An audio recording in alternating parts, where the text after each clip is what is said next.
Welcome to the show, Andrew. I'm so excited to have you on. Hi, Megan. Thanks for having me.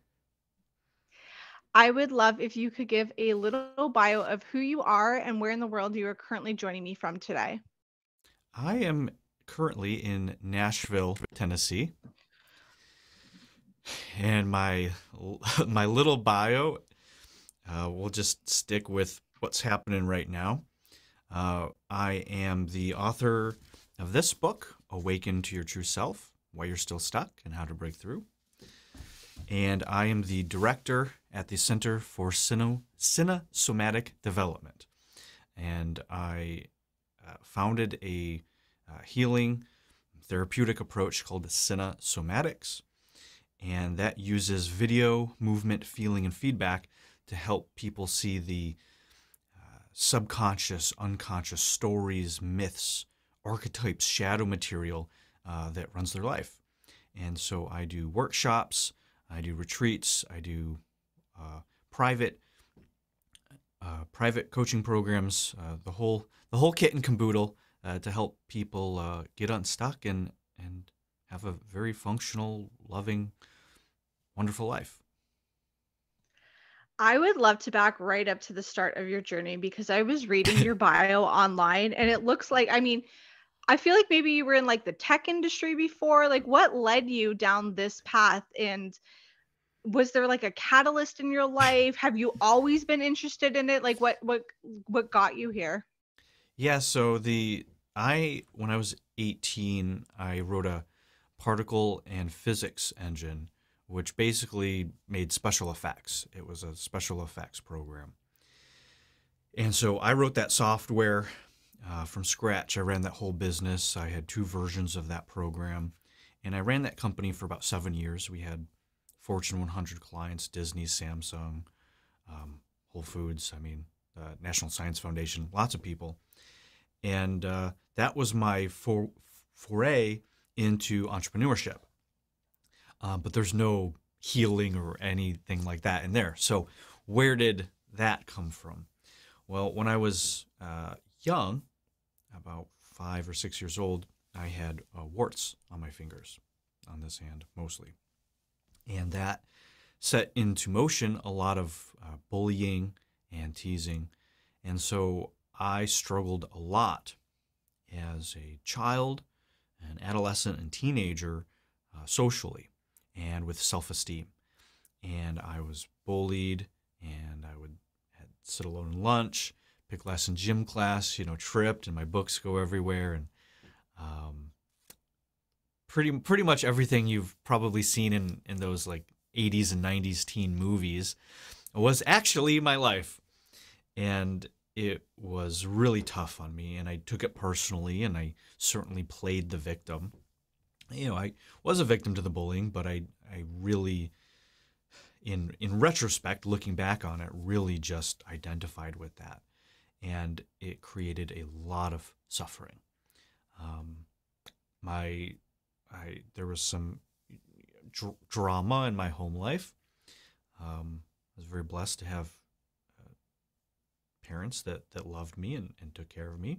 And still, there was some trauma and chaos at home at times. And so there was a lot of this, you know, angsty energy. It was like angst, teenage angst dialed to 11, and um, it was underlined by self hatred and self loathing, and I felt very mad and confused and depressed. Why me? All of these kind of things. And when I was a teenager, it got to the point to where I was fantasizing about revenge on the school and killing myself. And it was a really, really dark time at times. Not every day, but there were certainly stretches where um, I just hated myself and everything. And so that led me to a choice point when I was probably about 17 years old of either I do whatever it takes, like either I have to figure this out, like how to have relationships, how to get girls to like me, how to make friends, how not to be a loser, how to like myself and love life, or I end it. So I started thinking about ending it, and I was like, this sounds really painful. This does not sound fun. And so I was honestly a bit of a chicken. Um, Thankfully, thank God I was. And so I said, all right, I guess I got to do whatever it takes to figure this out. So that is what set me on my journey. So I started learning self-help, personal development, reading all of the traditional books, How to Win Friends, Influence People, Think and Grow Rich, all these classic personal development books. Then I got into more alternative medicine and holistic health and alternative therapies, and then eventually into spirituality, and then as well as cultivating a lot of knowledge and wisdom and experience around relationships, dating, and sexuality. And then so from there, I ended up publishing a course called Holistic Sex that was picked up by a company called Mindvalley, and that was like amazing because my name was up there next to all these people that I was studying just 5 years ago. And so that was one of the big breakthroughs in my life, and that happened after my software company ended. So I ran my software company for about 7 years.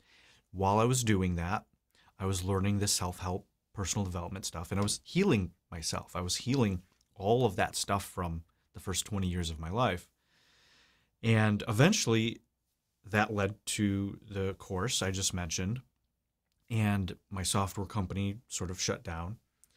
And I was making that transition between being just a total nerd and geek, writing code and software and designing web pages and everything, to trying to be a coach, a facilitator, a teacher. But being 26 years old at the time and teaching about holistic sexuality and spirituality, it was a hard sell. It was definitely a hard sell, even though I knew a lot to help. The reason I say this is because shortly after I released that course, I was homeless. And it was really confusing because I was like, wait a minute. I've had a successful software company. I wrote the software myself. So I know I'm at least smart enough, right? It's not my smarts. I was learning all of this wisdom. It wasn't that. I was mature. What is going on here? I had this success, and then I had this other success of being published, and now I can't afford a room, not even my own house or apartment, but not even a room. And so I was homeless and slept in my car. And not only homeless once, but twice. And so this was just really confusing and disorienting to me, that I could have had the success and work ethic and all of this stuff, and yet I was struggling so much to make ends meet, to make money. And so that eventually led me to, after years and years of struggling, to the work that I'm doing now. And so it wasn't until I realized the connection, not just the mind-body connection, but actually how the body embodies these things. And so when I started seeing myself on video, it just changed everything, because the image of myself in my head was, oh, I'm successful, I'm great, I'm nice, like I'm sexy, like cool, all this stuff. I traveled around the world. And then I look at myself on video and it's like, oh my gosh, you're insecure, you have all this shame, you're hiding, you're playing small, you're being narcissistic, you're manipulating, you have agendas, you're terrified of people, you're avoiding. And I was just like, oh my God, that is not at all who I thought I've been. But no wonder I've struggled so much. If this is the person everyone else is seeing, and if this is the person that's getting the results in the world, okay. And so that set me on about a five-year journey of doing what I now call and consider cinesomatics. And that changed everything. I'm no longer homeless. I'm making enough money to have my own home studio, running a business for the the past few years, award-winning, best-selling book. So something worked. And all of the stuff that made the difference between me being somebody who knew all the stuff and was still struggling, who had already had done all of the work and yet was still stuck. I took all of those things that made the difference and put it into this book.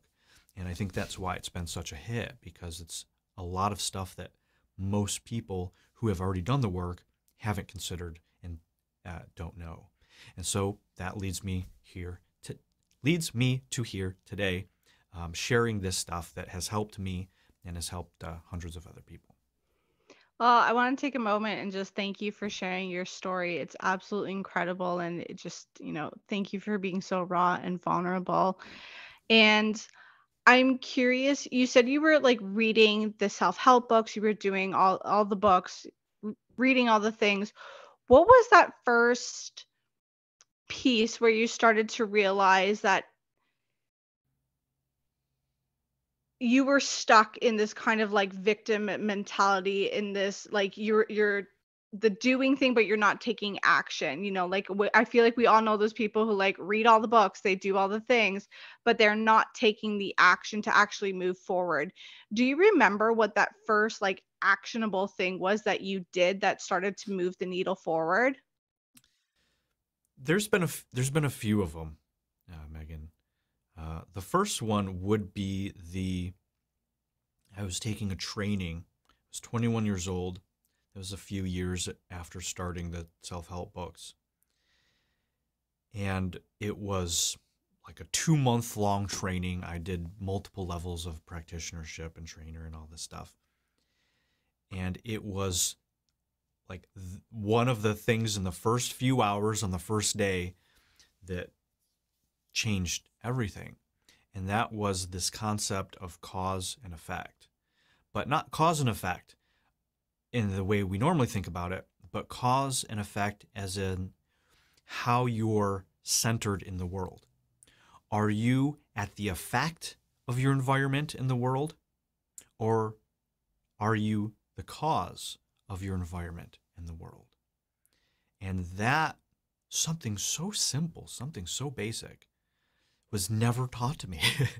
I look back at it now and I'm like, that is just the most basic, obvious thing. But at the time, it blew my mind, because it was, oh my God, what do you mean I could be the cause to what's happening around me? My whole life, it was things like deal with what comes to you, right? Just make the best of the cards in hand you're dealt in life. It was all this reactionary. Now, in retrospect, there could be great value in some of those sayings, as in find acceptance and stop trying to control the situation, all of this stuff. But when you're a victim, when you're in the victim mentality, that stuff doesn't work.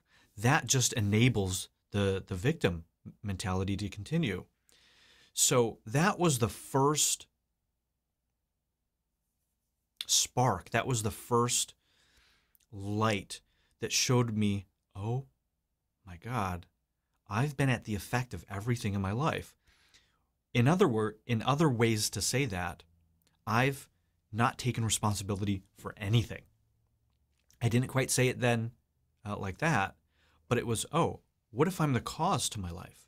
What if this stuff isn't just happening to me? What if I happen to life?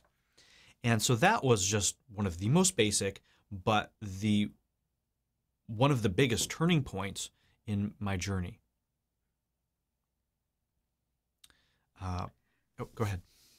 Oh, that's okay. It's so powerful. I think like when you have those moments, and I had somebody else on the podcast who we were talking about this concept of like radical responsibility. And it's not to say like that bad things don't happen to us, sometimes completely out of our control, but it's like, how do we take responsibility and move forward with it, rather than just staying stuck or like, poor me, I'm the victim, everything happens to me, not for me. It's like, okay, these things, sometimes they're horrific or just totally out of your control, but and we have to process it, but then we need to take responsibility and we need to decide, okay, this is not going to define my life. I'm Yeah. going to use it for the better good and to better myself, better the world, better, whatever kind of level that you want to take it. I wanted to ask too, because I did notice that you had worked with Valley on the holistic sex, and a little bit of a plot twist, but like, why was that your first program? What led you to wanting to do a program around holistic sex? Because I feel like even in today's day and age, I feel like a lot of it we're open about talking about certain things, but like sex is still one of those things that is Yeah. so taboo that we're like, Mm. that's the one thing we don't talk about is like sex. And it's like, I mean, That's the thing m- everybody's trying to get. most of us are Yeah. doing it, you know what Right. I mean? Like it's crazy to me that like, we're so open about certain things, but like don't you dare talk about sex. Or like if we do talk about sex, it's like, oh, it's because that girl is like, or that guy is like, a slut or a whore, or they're looking for attention for that, and it can't be this like almost like a spiritual thing. Yeah. Yeah, that sacredness. Well, the real answer is because that's what I was focusing on as an 18 to 25-year-old. Um, I had the most struggle and pain around girls and women and dating, relationships, and sex when I was young. I just felt incredible. I had my first crush when I was like 5 years old in kindergarten. I'm like, she's cute. I like her. I had no idea what that meant or why or anything. But then for the next 20 years, I struggled. And as I told you, I had warts when I was a kid. And even after those were removed after a few years, that reputation stayed, my low self esteem stayed. And, I just had no idea what I was doing. I was doing nice guy stuff. And then come to find out, it actually wasn't so nice. It was actually manipulative. It's like, oh, let me buy you things so you like me. Wait a minute. That's not nice. That's actually manipulative. Oh, let me say all these sweet things so you like me. That's not nice. That's manipulative. That's an agenda. Just be yourself. Well, myself kind of sucked. Like I was insecure. I was afraid. I was needy. I was desperate. Like my idea of myself, that's how I was.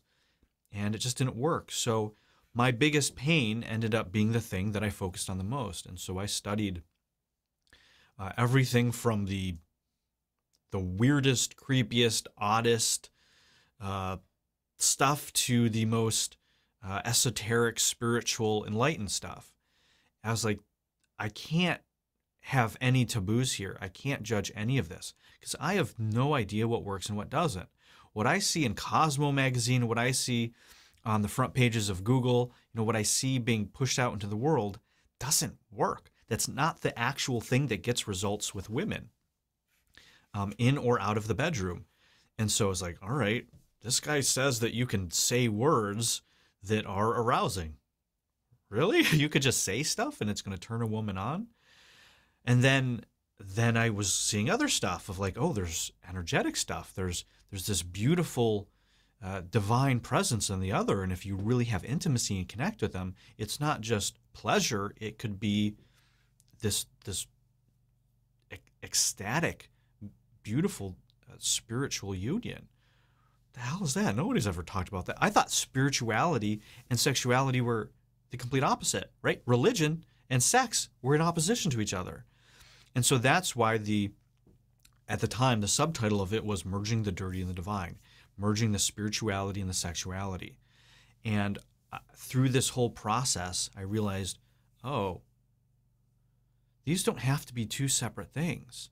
Like you can have what's called dirty sex, like really explicit, primal, pleasurable, animalistic sex, and be loving, compassionate, have intimacy, respect your partner, trust your partner, have safety, be tender, soft, sweet, romantic.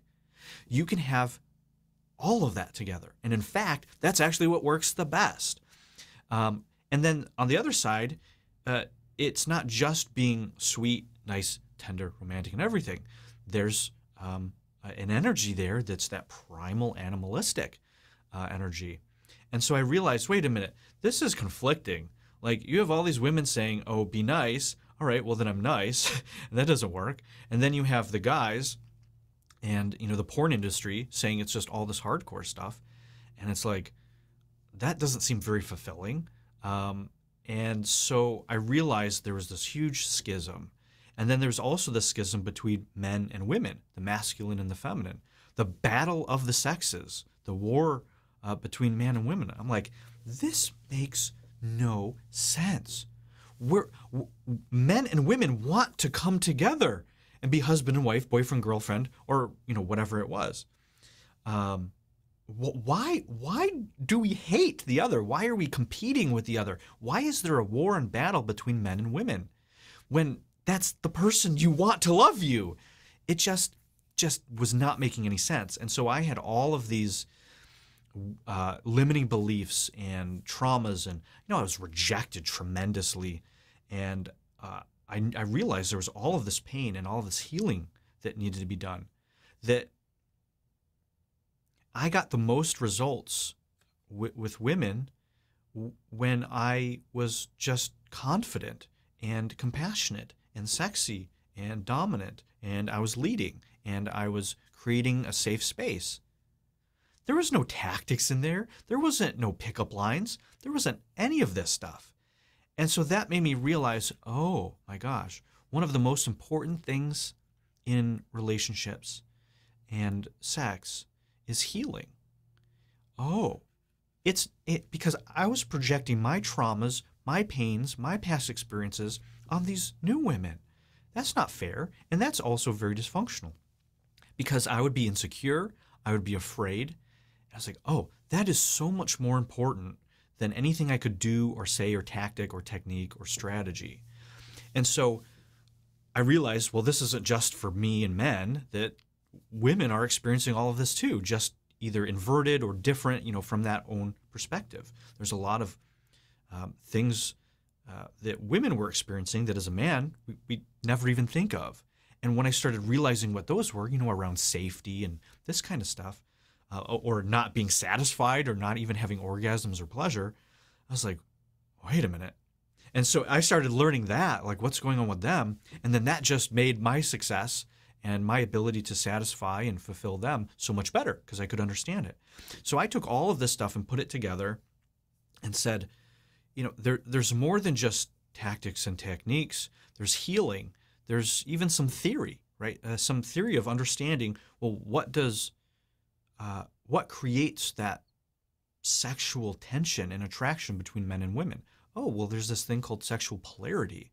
Well, how does that work? So I just brought together all of this stuff that when I was first learning seemed in opposition, men and women, sex and religion or spirituality. And I realized actually all of this stuff can go together perfectly.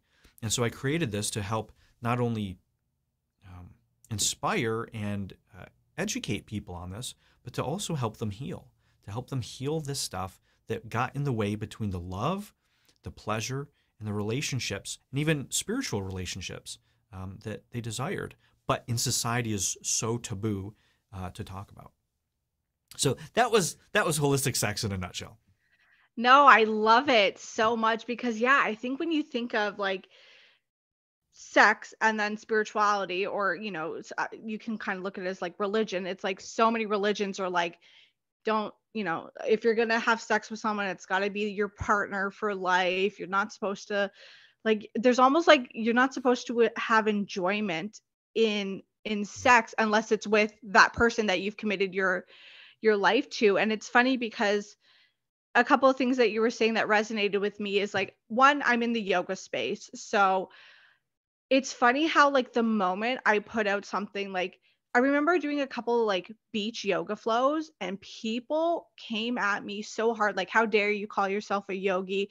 You're out there parading yourself. I'm like, it's a bikini. Like, I mean, even if I was right on the beach, even if I was doing it naked, how does that mean I'm not like a quote unquote a yogi? And second of all, like, you shouldn't be judging people if you call yourself a yogi. That's very un-yogi like right. of you. Hypocritical. Yeah. But then you also, like, in the like uh, like within the chakra system, you think of like there's 7 chakras within the body. The bottom one is associated with safety and survival. The second one is associated with like this sexual energy.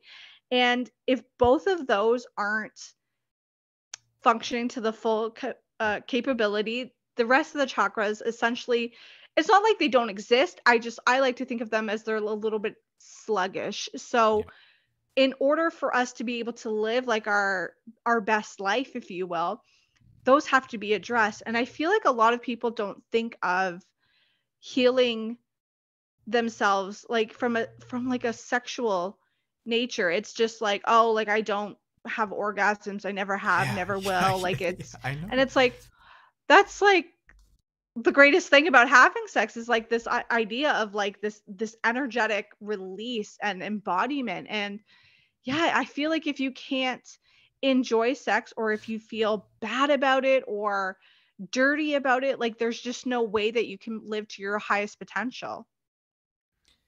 Yeah, and a lot of that comes from, I think, education. And I don't mean the school system. I just mean in general of like just what you said alone about orgasms and women's orgasms. It's like even ex- expert authority women are saying, yeah, just some women don't have orgasms. And I'm like, that is not true.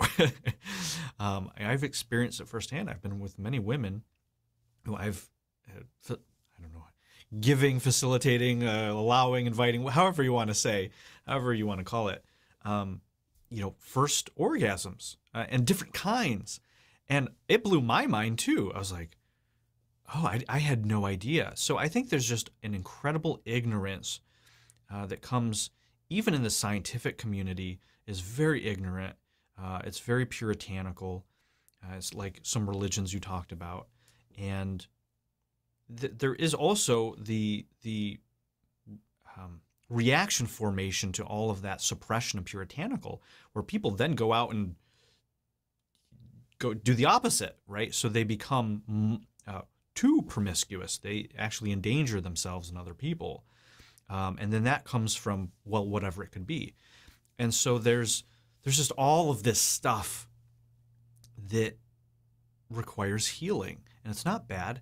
So working with clients and also having many women in my life, you find out that sexual abuse and trauma is more of the norm than it is the rarity. And when I realized that, I was like, oh my God. And it's no people people are talking about it more, which is great. But if that when that happens, you get these distortions, you get these traumas, the shame and the guilt. It's amazing how many clients and women I've met that develop shame and guilt around something that happened to them. And that, I believe, comes from a society that shames and guilts women around sexuality. Um, and then there's this embarrassment. I had clients even just last week talking about this. So it's really important stuff because, as you said, that stuff is primal. That stuff is kind of at the base of our existence. And not only is that sexual energy, that second chakra is not only the sexual energy, but it's also this creative energy, right? It gives birth, it brings into the world, and both literally life through women and creativity. And so when that's shut down, and you mentioned the first, the base, the root chakra, that's safety, survival. Most people are struggling just at that level. So if you imagine, it's kind of, I don't know, not like a ladder, but kind of like an ascension through these ways of actualization. Most people are just trapped in these bottom two spheres of existence, and it's just normalized. It's just, well, this is just how life is. Life is just not safe. You just can't have pleasure. And so there's no surrender, there's no trust, there's no expansiveness, all of these things. And people are alive, but they're not living. And yeah, so part of my work even now is helping people heal all of this stuff for real, and actually face it and move through it, and so they can start living and actualize themselves. I want to stick on the topic of healing, but maybe we can even talk about it through the perspective of like sexual healing just for a little bit, because I feel like this is something that so many people struggle with or they're triggered by. What is something that someone could potentially do or at least bring an awareness to if maybe they know that they're struggling in a sexual sense, but they're not sure where it's coming from or kind of even what to do about it? Like, what is something that somebody can do to maybe identify that, hey, you know what, I might have some healing work that needs to be done? What do I do and what are the next steps to healing that? Just because I feel like this is such a topic that, I mean, I honestly, I feel like we could talk more about in the world Yeah, in absolutely. general. And yeah, like, I mean, you would be not surprised, but like also surprised to hear how many people have come on the podcast and there's been some sort of trauma that's been like in a sexual neighbor in a Yeah. sexual nature, or in my personal life. Like, it just, I feel like It's it's everywhere. like it's cancer. It's like somebody who has a disease or cancer, and it's like in this day and age, somebody who has had some sort of trauma in that sense. Yeah. Well, that's a pretty big question. I think the first thing is awareness, and I think a really easy way to look at it is just think about how you think of the sex you're attracted to, right? Think about men or women or whoever it is for you. How do you feel about them? If you start with things that feel resentful and angry and bitter, well, that's a pretty good sign that you have some healing to do. Um, to do, as in like you're obligated, but it ain't going to go anywhere until you look at it and face it and heal it. So you can deal with it and suppress it, and that's fine, but you're just coping with it and denying it and suppressing it. And so that's going to keep creating more of it. If you're bitter and resentful and fearful and angry at the entire gender that you want to be in love with and that you want to love you, I'm sorry, but good luck. It's going to be really hard to find a high quality, loving person who wants to be with you if you hate them and you resent them. And if you do find someone, they're probably going to be someone that isn't going to change that to help you feel safe. Now, once in a while, sometimes you just find somebody and they can do that. But if you rely on someone else to rescue you from your own hatred of them, it's 99% of the time you're in trouble. So that awareness of just how do you feel about the person, the people that you want to love and you want to love you. Now, if on the other hand you say, "Oh, I love them. They're beautiful. They're amazing," whatever it is, if you have these more positive experiences, well, that's a really good sign. And then from there, you want to go into, I would say, going into there. All right, well, if that's the case, are you in a relationship? Like, what is your current experience or recent past experiences? Have you been fulfilled? What was that like? Are you, if you're a woman, are you having multiple orgasms? Are you actually being sexually fulfilled? Do you feel cherished? Do you feel adored? Do you feel all of those things that make you feel like a beautiful, loved, cherished woman? And if you're a man, right, do you feel respected and seen and heard? Do you feel like your partner is satisfying you, if she's open to you, if she can surrender, if she's open to you? I think I said that already. But how are your partners responding to you? Are your needs being met? So I think that's a better way to say that. I kind of had to talk through that a little bit. Check in. Are your needs being met? And are you meeting your partner's needs? If yes, that's probably great. Then there's some deeper stuff we could probably look at. But if not, chances are there's something within you that is preventing that from happening, either through your mate selection process and what you feel you deserve, what you're attracting and this or that, or what you're allowing yourself to have. And so that'll bring awareness to insecurities, shame, value, deservedness, guilt, all of these kind of things. If you don't feel like you deserve pleasure or to be loved, well, good luck. So that's like primary number one thing to start looking at and working on. So just that self-discovery process of what's actually happening in my life, how do I feel about this stuff? If there's a lot of disarray in that, chances are I can almost guarantee there's something there to heal. I think that's it's so powerful, like just this idea of awareness. And I think we can apply to anything in our life, whether it's, in a sexual relationship or in our career or in our physical appearance, like anything. If you're not happy with something, like, do you have an awareness of like what it is that's holding you back? Or just, yeah, I guess just being aware, like, okay, something is not clicking here, something is not right. And when you have an awareness, I think it just makes it easier to stop yourself when you're in those tracks. I mean, not always. Sometimes we're like, ugh, I did it anyways. Like I ate the cake. I had sex with that person. I wasn't I wasn't not necessarily like supposed to, but I know this is like a person that I'm like shouldn't be involved with. Or just like when it comes to life in general, just having this awareness that can at least help us move forward into beginning to heal ourselves. Like I feel like if we don't have that awareness, there's just, you might be able to heal some things, but it's not going to be like a long-term lasting effect in your life.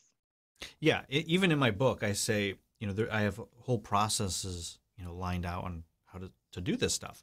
Step one is awareness. If you're not aware of what's happening, how are you going to do anything about it? And then you just act like a victim. Oh, poor me. I keep all these bad guys or these bitches or all of this stuff, right? You just are a victim to what you're creating in your life. And and so many people aren't even aware that they're at cause, that they can be, wherever you go, there you are, right? If all 10 of your partners are a certain way and they all said something about you, it's probably not them. It's probably you. And you don't have to blame yourself. It doesn't have to be a mean thing. It's not about guilt or shame or blaming, but it's about taking responsibility. And that's another thing that I mentioned in the book. Self-blame is not responsibility. You're just pointing the finger instead of at someone else, at you. It's not taking responsibility. So if we can understand, as you said so great earlier on, taking responsibility, and that's literally the cure to the victim mentality. Take responsibility. Now, of course, there's things outside of our control. It's not about controlling everything, but there are things that are within our control. There are things in ourself, on our person, our house, our environment. There's things that we control. And most importantly, how we respond. We are absolutely in control and responsible for how we respond to stuff. And I assert that the more responsibility you take for and of yourself and your environment, the more freedom you have, the better your life will be. Even if it doesn't make sense, even if you say, well, I can't control the news. Well, you can control if you watch the news. You can control what news. You have all of this control that, let's just say the powers that be don't want you to think that you have. And the more that you take responsibility and say, no, this is me, this is me, this is me, this is me, this is me, without the blame, without the guilt, without shaming yourself, without using it to beat yourself up, because it's really easy to do that, to say, oh, it's my fault, it's my fault, it's my fault. Oh, I deserve this, blah, blah, blah. No, that's not taking responsibility. That's like victim blaming yourself. That does not help. It just reinforces the poor me story. And so, again, in my book, these stories are things to just stop. You don't want to spin a better story. You just want to stop all the stories, the victim story or the self-blame, any of it. And when you stop those and you start taking responsibility, then you have the power to change your life. The responsibility is not about blame or feeling bad. It's about that's what is required in order for you to actually change your life. And that's empowerment. And so that's what I teach. Help people have the awareness and then take responsibility for that so they can actually change their life. I want to talk a little bit about, and here's the awareness that I have. I always butcher words that are Oh, long to me. I know what's coming. And let's talk a little bit about Cinesomatics. Yes. cinesomatics. See, I have an awareness of Cinesomatics. it. I'm well aware that like some words I'm like, ugh, yikes. Just say it fast and say it confidently. Yeah. Uh, Cinesomatics. there you go. Yeah. what what can somebody expect from that? Like, what are the benefits of what are the benefits of doing it? What is it even? And how could somebody use it to start to heal themselves and to empower themselves to take control of their life? Wow, that's a great question, a really big question. Well, let's just start off with what it is. So let's start with the name, the word, cinesomatics. Cine coming from cinema, so video, and also has its origins in kina, like kinesiology from Greek, so movement. So there's video and movement kind of wrapped up in the cine, and then somatics of the body, soma. And so basically what cinesomatics is, it's a cutting edge technology, philosophy, modality, approach to not just healing, but also transformation and high functionality. And it's based off of the idea of how you do one thing is how you do everything. And so we say, all right, well, if how you do one thing is how you do anything, well, the way you move in your body is how you move through your life. And so what we do in a gist is we use video to record people moving, whether it's a specific movement diagnostic or a dance or walking on a slack line or any number of things, shaking their hands.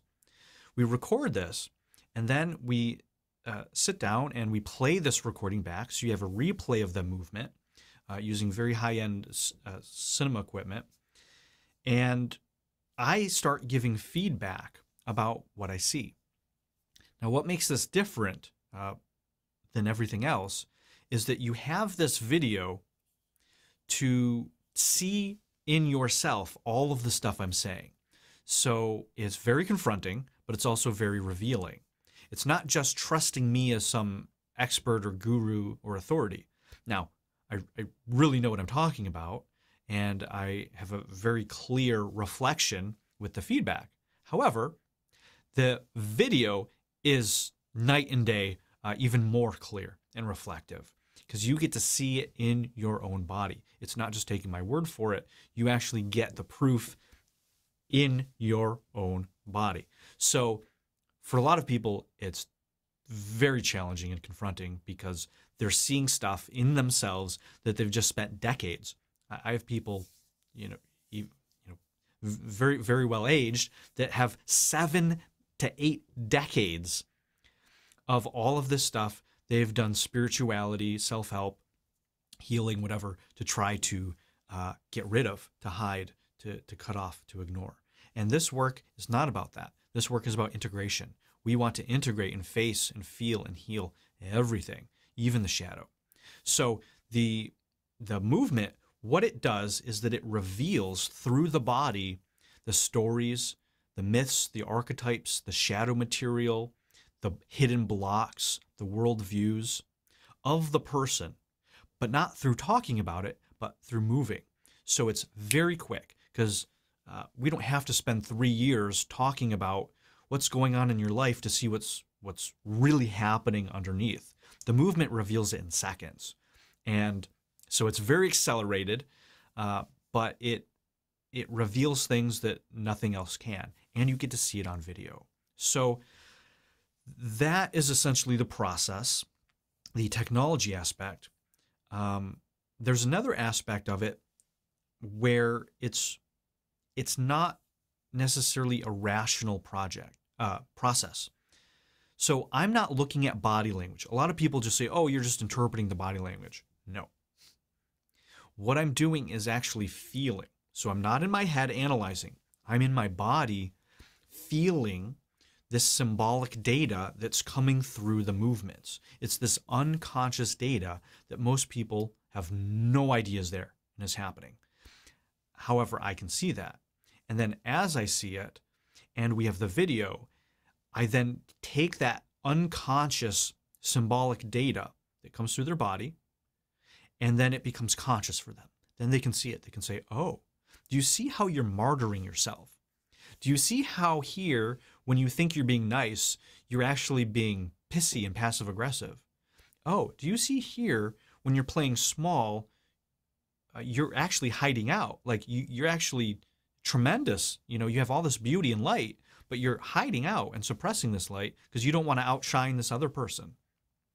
And so they have, most people don't really conscious, most people don't have a conscious awareness stuff.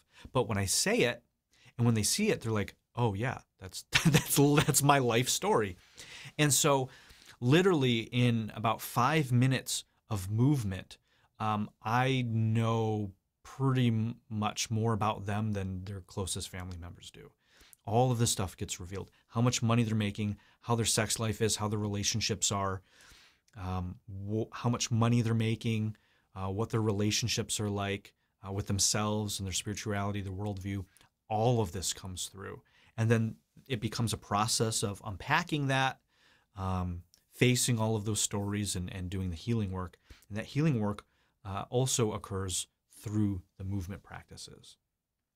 So it's very as above, so below, but also as below, so above. We work in both directions of what's happening in your life is happening in your body. But if we can change what's happening in your body, it's going to change what's happening in your life. And that's the core premise.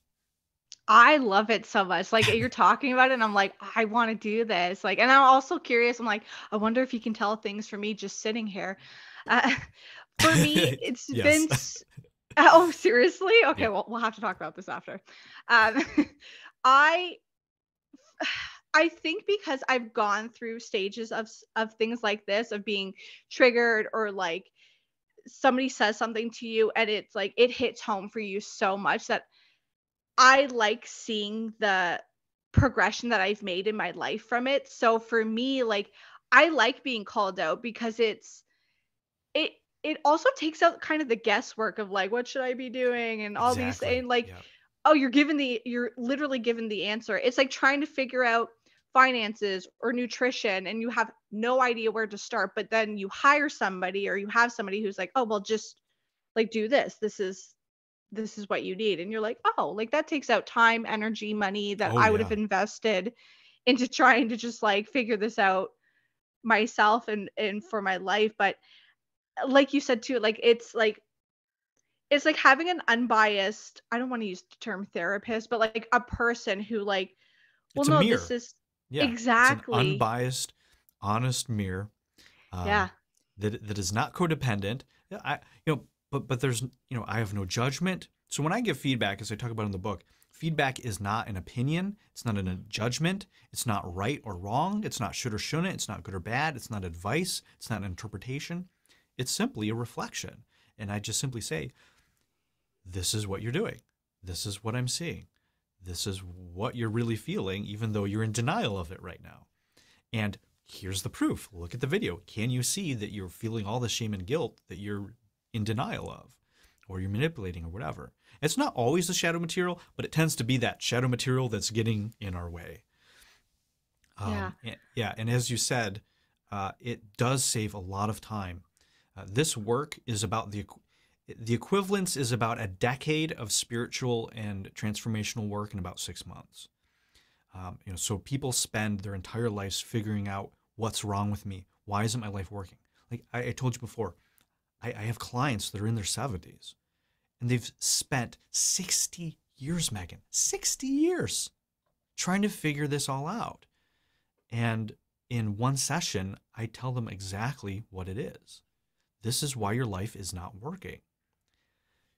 It's really hard for people at that point to You have 70 years, 60 years of these stories, these identities, these myths, these archetypes that have formed these neural pathways and these habits and these associations and payoffs in your life. Like, I'm not going to beat around the bush. For a lot of these people, it's really hard after an entire lifetime to stop suffering. But it is possible. We have done it. People do it.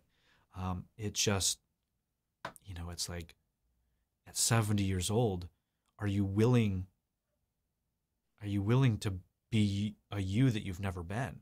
It's like, are you literally willing to be reborn? Like, you have, I don't know how much time you have left, but are you willing to let go of everything you've held on to in your life? So it's very simple. It's not complicated stuff. It is advanced, but it's not advanced because you have to memorize all of these, mantras and figure out all this complicated stuff. It's advanced because you have to face and feel and penetrate things that you've literally spent your entire life trying to avoid and suppress and deny. But it's going to be those things that once you reintegrate, get you back in touch with all of those resources that you've dissociated from. And you haven't realized they were resources. You just thought they were those awful things about you that you didn't love, but they actually contain all of the resources you need to have the life you want. Yeah, it's so powerful. I think most people have to have that breaking point, or that the bottom of the pit, like before they Being are homeless, yeah, rock bottom, yeah. rock bottom before. And Yeah. even still, then it's not enough for people to Yeah. change their It lives. wasn't Like, for you me. can't, Yep. yeah, you can't Yeah. change someone who doesn't want to be changed. And I think that has been a real big learning curve for me, because like being in the health and wellness space, I'm like, do all these things, your life will be like my life changed for the better. Like, I want you to do these things because I Yeah. feel like your life would change for the better. And sometimes people are just very content to be in their misery, and and they're comfortable, and even though Yeah. they hate it, they're just like, but I don't want to make these changes because Yep. I don't know what the outcome will be. I don't like, yeah, it's hard to even say like why, like if you're miserable, like why wouldn't you want to change it? But The comfort and suffering is known, whereas the potential for peace and joy and love and actualization is much more terrifying because it's unknown. And so for a lot of people, they'd rather be comfortable in their misery than uncomfortable in trying something new and unknown. And I get it. I understand. It is not necessarily fun all the time. It's not necessarily easy. It is uncomfortable. But I found one of the best qualities in the most successful people in the world in whatever field is getting comfortable with the uncomfortable. Saying, this is uncomfortable. I don't like it. This is why I should do it. And in my book, I even talk about an avoidance of life. If you just, one practical thing for the listeners right now, if you just take inventory of the top 3 things you're avoiding in your life and you stop avoiding them and actually do them, something major in your life will change. Just literally, because at some level we know that these big things that we're avoiding are actually going to change our life. And we're terrified. We're scared. It's like, oh, what if I actually lose all this weight? What if I actually get healthy? It means I probably can't hang out with these other friends because they're going to judge me. My family's going to judge me. I'm going to have to buy new clothes. I don't know how to relate to people in this way. I mean, or whatever it is. It's just the whole, everyone's is individual. But there's all of these things that it's just like, that's just too much. I know being unhealthy and this is fine. And that's their choice. And, that's fine. It's their journey. absolutely. I want to just take a moment and talk about your book, Awaken Your True Self. You've mentioned a few things that people can expect from it, but who is the book for? What can people kind of expect from it in an overview? And where can everybody go and find it? Yeah, so this book is written for essentially who I was before I broke through. So this is for people who have uh, done self help, spiritual work, personal development stuff, therapy. This is for people who think they've already done all of the work. Like, I've done it. Why is my life still not working? Or why is this one area? So it's for people that understand these things, that think they know this stuff already, and yet for some reason they haven't been able to overcome the plateau. They're still stuck. They don't have it. They're unable to reach the place they want to go, whatever it is. So it's not a beginner book, even though anybody can read it and get something from it. But it is written for people who have done the work already and yet for some reason can't figure out why they haven't been able to break through. So what can you expect in it? It's a really big book. It's 432 pages. It's 13 and a half hour audiobook. It is literally designed to be the one book that if you're that person, whatever reason, you're still stuck and whatever solution will get you unstuck is found in the book. I guarantee it, I promise that within some sentence, some part of the book tells you what exactly is going on that's preventing you from moving forward in your life. So the first half is a lot of what got you here. How did you get stuck? How did you get into this position you're in? And the second half is more of, all right, what are the principles and understandings to help you move forward? And so in the book, I talk about things like the victim mentality, a very, very unique approach to narcissism. I talk about intellect and intelligence and intuition. I talk about ego. I talk about how the spiritual path may be failing you and why that may be. I talk about concepts like as above, so below, and how that actually applies to your life and movement. I talk about embodiment work and somatics. I talk about responsibility. I talk about stopping. I talk about how this work is not an additive process. It's not about doing more, but about subtracting and stopping, because it's all of the things that we're believing, doing, that is actually getting in the way of our true self and who we really are. So there's a lot of stuff. It covers a lot of ground, but it's not shallow. So it has a wide breadth and depth. There's exercises. There is a lot of practical, applicable things in the book as well. So it's it's a tremendous book. And if you're someone who wants to get into the advanced work, who wants to explore shadow work, who wants to figure out once and for all why you're where you're at and how to break through, this book is written specifically for you.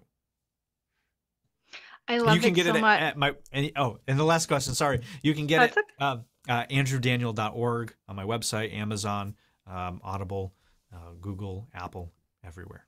That's Awaken to your true self. such an incredible accomplishment. I will make sure everything is linked in the show Oh, notes. great. Before I send everybody to check you out online, besides your own book, has there been a book, podcast, or resource that has brought you incredible value that you want to leave with the audience? Oh, that's a good question.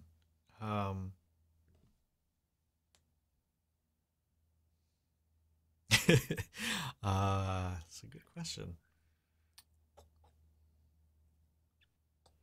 It could even be like a blog article or something that just like maybe triggered something in you that you're like, I have to do some more work on this. Yeah, well, before writing and after writing this book, I've purposely stopped reading other people's stuff in order to not be influenced by other things. So I've actually not been reading other stuff in order to make sure that what I create comes from within rather than as regurgitated stuff from other people. So I would say some of the biggest books I've appreciated in my life. A Course in Miracles was great. There's a book by Alexander Lowen called Narcissism that was incredibly revealing about narcissism. Um, of course, Think and Grow Rich was the first real book that I read, so I have to give some credit to that. Ask and It Is Given, Abraham Hicks. Um, those are not any recent books that I've read. Those were all books in the earlier part of my journey. Um, but those are what comes to mind now. I love it. Andrew, thank you so much for this conversation. If you can just once again leave your website for people to go check you out, where can everybody go and find you? AndrewDaniel.org. And if you want to learn about cinesomatics, go to cinesomatics.org as well. CINESOMATICS. Perfect. Thank you so much for this conversation, Andrew. This has been such a fun conversation. Thanks, Megan, for having me. Thanks for the good questions.